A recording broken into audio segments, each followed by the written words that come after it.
Assalamualaikum warahmatullahi wabarakatuh. Kami dari kelompok 7 ingin memenuhi tugas instrumentasi tes, yaitu mewawancari guru BK di SMK Negeri 1 Gunung Putri. Ikutin kita terus ya.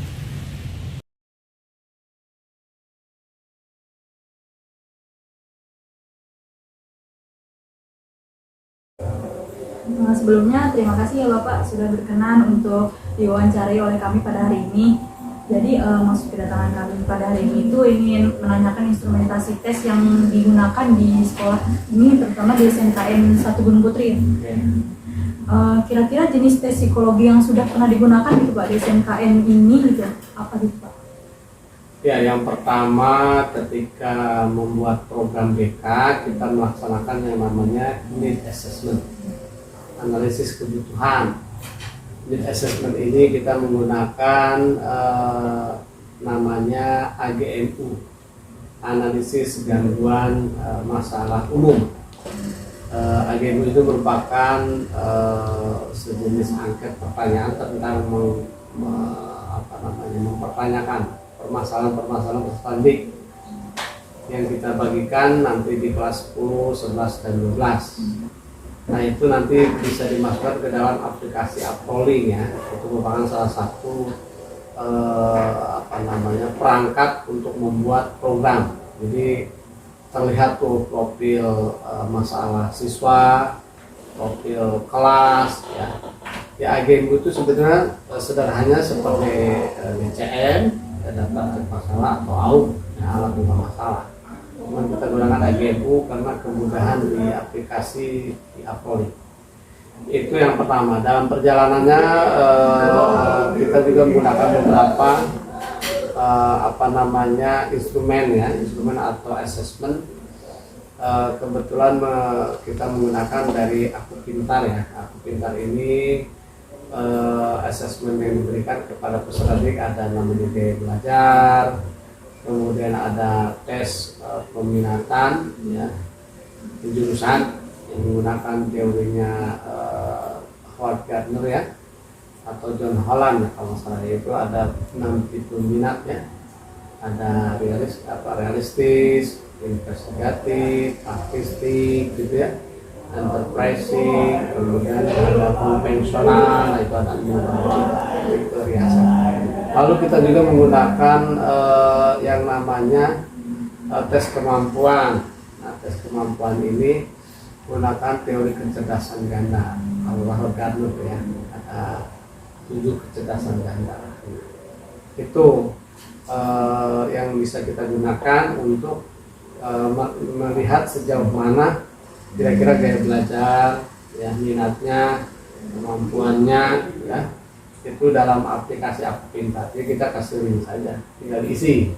Nanti terlihat tuh profil-profil pribadinya ya, peserta didik kita gaya belajarnya kayak gimana, minatnya ke arah mana, sesuai nggak dengan jurusan yang diampu. Ya, misalkan jurusan instrumentasi logam, kira-kira tipe minatnya apa yang bagus dan sesuai.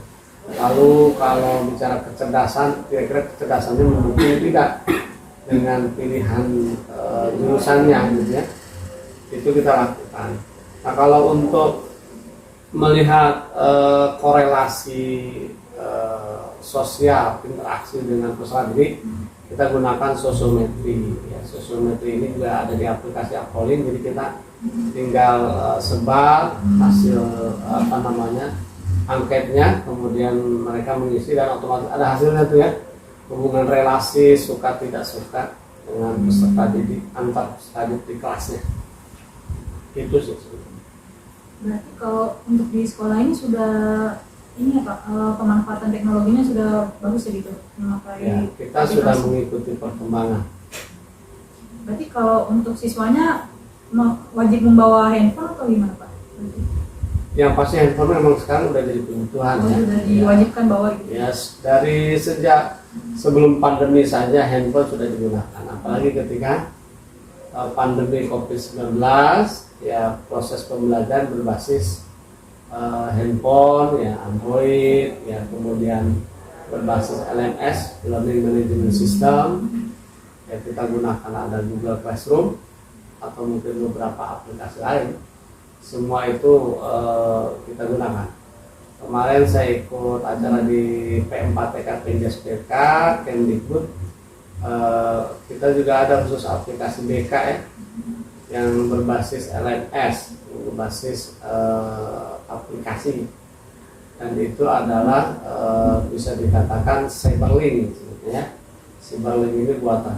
Jadi kita layanan BK itu kita berikan di aplikasi itu, dari mulai layanan bidang sosialnya, pribadinya, karirnya, ya, kemudian belajarnya kita berikan melalui aplikasi itu.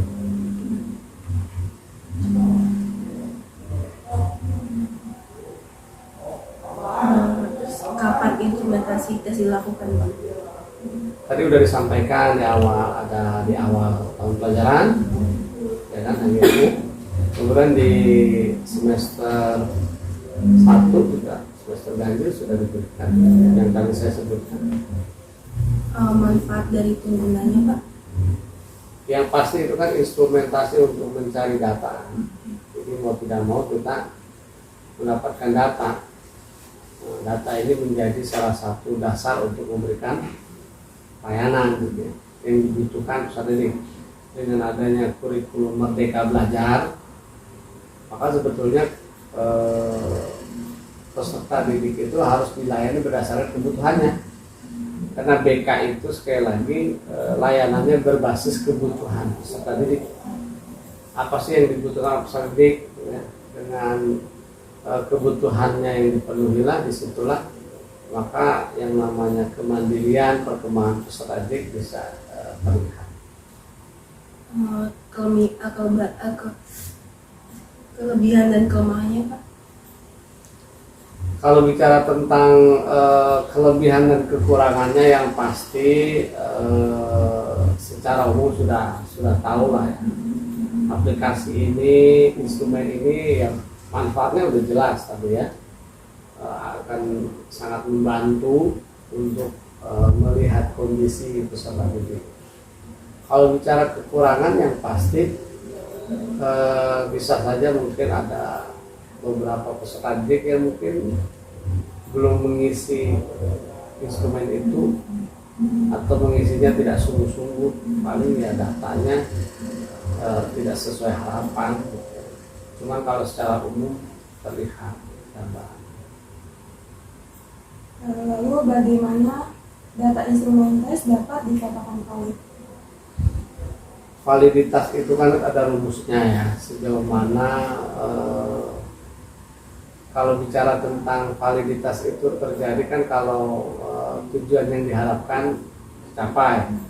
Makanya sebelum memberikan instrumen itu kan kita sampaikan ke peserta didik isinya dengan sungguh-sungguh gitu.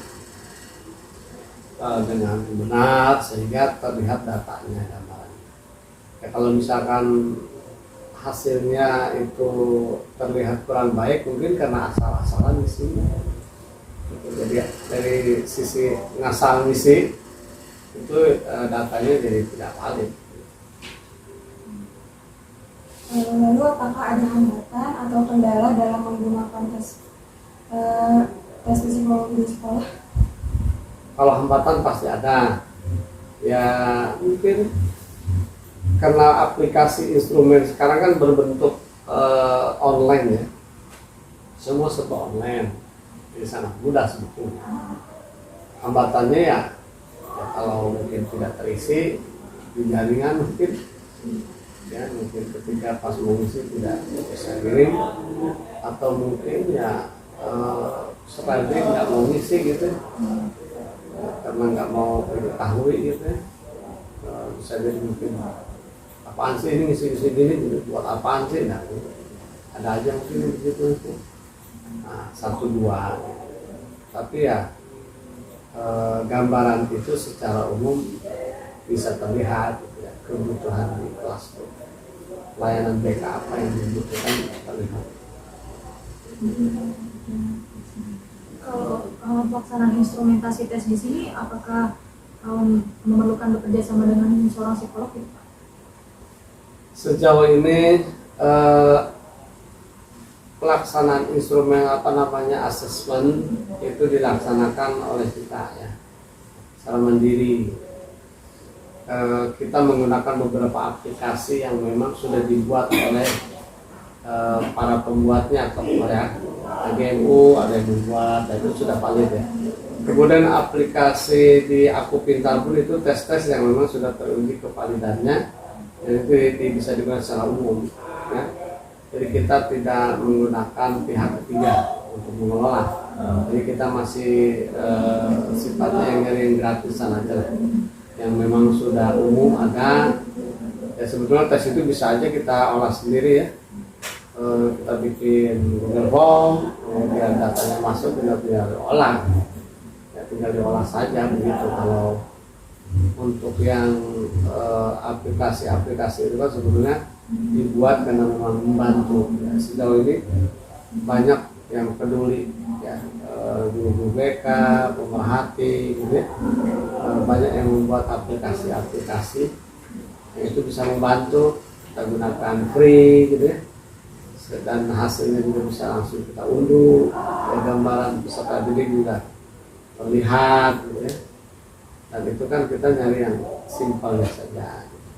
Nah, kalau kerjasama dengan pihak ketiga itu ada kompensasi ya, meskipun hasilnya lebih bagus, hasilnya lebih tergambar jelas, itu cuma kompensasinya bayar lah pihak ketiga. Nah, ini kan tidak ada anggaran, gitu. Kalau anggaran besar dari mahasiswa mau di bank, kan, ya, mau bikin lembaga itu ya, kita harus bikin lembaga. Ya, mungkin itu saja Pak, cukup untuk pertanyaannya. Terima kasih ya Bapak atas waktunya Ya. untuk hari ini. Terima kasih telah menyaksikan video kami dari awal hingga akhir. Semoga bermanfaat. Dadah.